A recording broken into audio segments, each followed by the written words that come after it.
Hello, friends and family and loved ones watching around the world.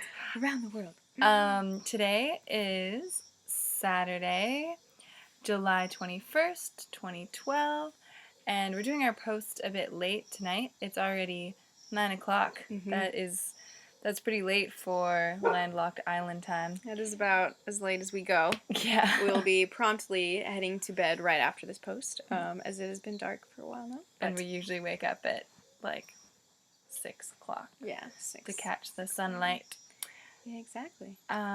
So today is, right now, it's 27 degrees Celsius, 81 degrees Fahrenheit.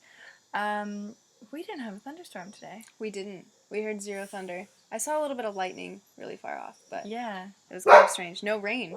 I think that's the biggest one. Oh, and the dogs are excited barking about something. Yep.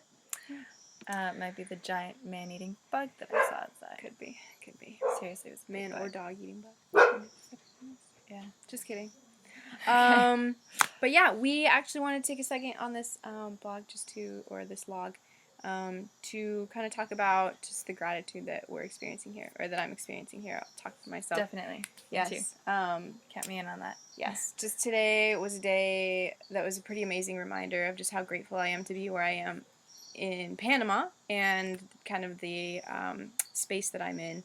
And I just wanted to say that I really appreciate all of the people that have supported me in getting here. That is definitely your positive energy that has gotten me here. And it's with that love and that energy that I'm experiencing this with such an open heart. And so I really hope that you kind of see these logs as my ability to share that with you and then kind of give a little bit of love and good energy back too. So, yeah.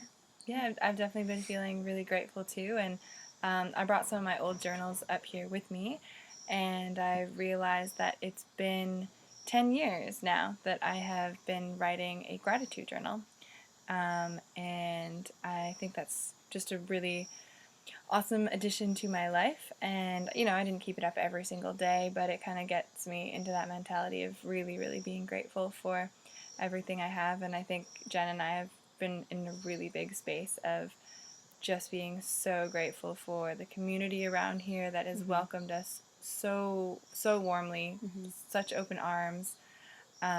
It's really beautiful to see the community that they've built around here. Just today, we heard a story of someone coming in on the radio to say, oh, something looks not right on this person's boat. So 2 people just went over to the person's boat, made sure everything was okay. It's not even their boat, but they just were, making sure everything was all right. And then they just left and it was fine. And it's that kind of community vibe here of everyone taking care of each other. So we're really grateful that we've kind of stepped into that. Yeah, I think yesterday, especially, we were talking with, our 2 new friends that we did some beauty school with. But anyway, they were talking about, that each other is integral to the success of this community, that they count on each other to help each other out. And so it was pretty sweet. Today we actually got to experience one of the tools that they use for that community building. Yes. We turned on our radio this morning. Yes, our wonderful neighbor in the bay, actually, who's a cruiser. She's living on her boat. But she offered us her handheld radio to have while she's in the area.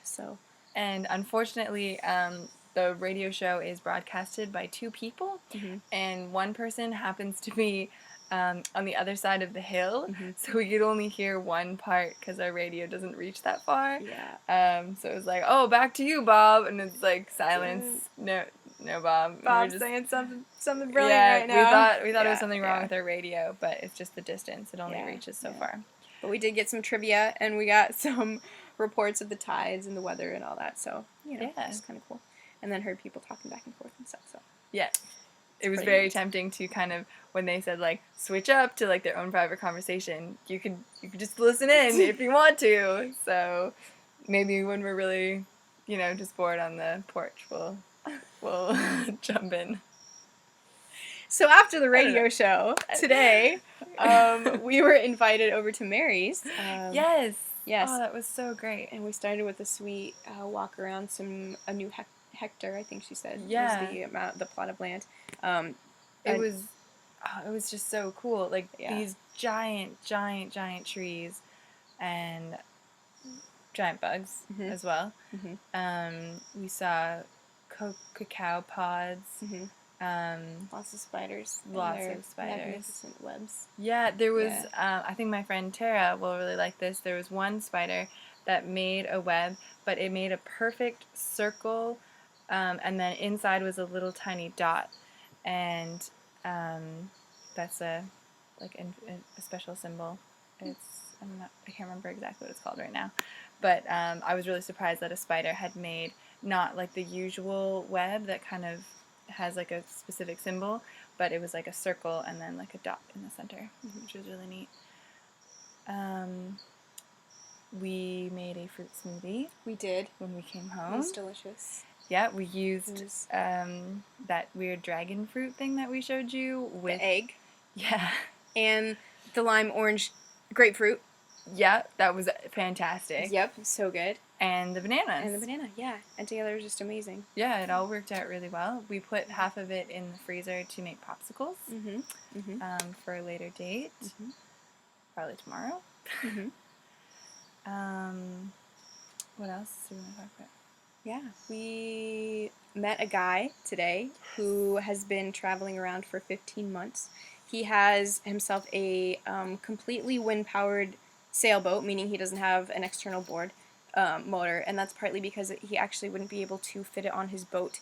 He's got, I mean, pretty much like a canoe. It's about the width of a canoe, and I don't know, like 14 feet long, maybe. Yeah. 14, 18, I don't know. Anyway, not very long. And then he has one sail, and then he has like a leg out there that's connected to kind of a pontoon type thing so that he doesn't capsize, at least not too often, because he's like, oh, well, I do still. Like yesterday I capsized twice, no big deal. Point is, he is living on bare minimum and has been traveling for 15 months in this ridiculously amazing craft that he built himself. In Mexico. In Mexico, exactly. Yeah. So he's from the States, but he went to Mexico and then built it. Yeah. He's English. Really? Yep. I just read it. Oh, okay. You read it on his blog. All right. I couldn't tell where he was from. Yeah. And I guess like the easiest way to kind of describe it would be like 2 posts, a raft, and a sail.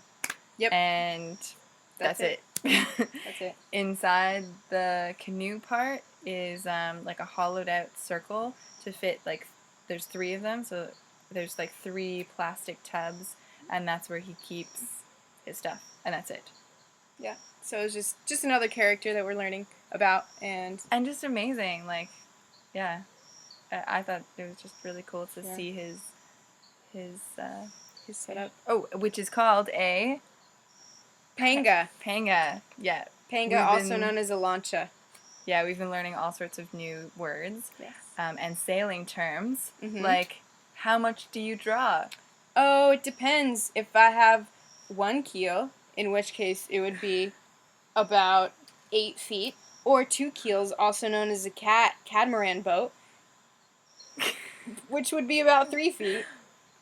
But if I've got a trawler out there, you know, the old shrimp boat, then it'd be anywhere from 11 feet to 6.5 feet deep.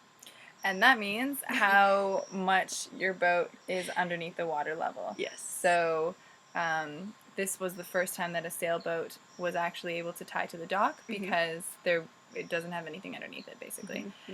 Whereas most sailboats have quite a lot. Yes. So they can't come close to shore or else they'll hit the bottom, and that won't be good. Exactly. All right. I think covered everything. Yeah, I feel great. Yeah. Good. Cool. So another beautiful day. And stay tuned. We'll see you tomorrow.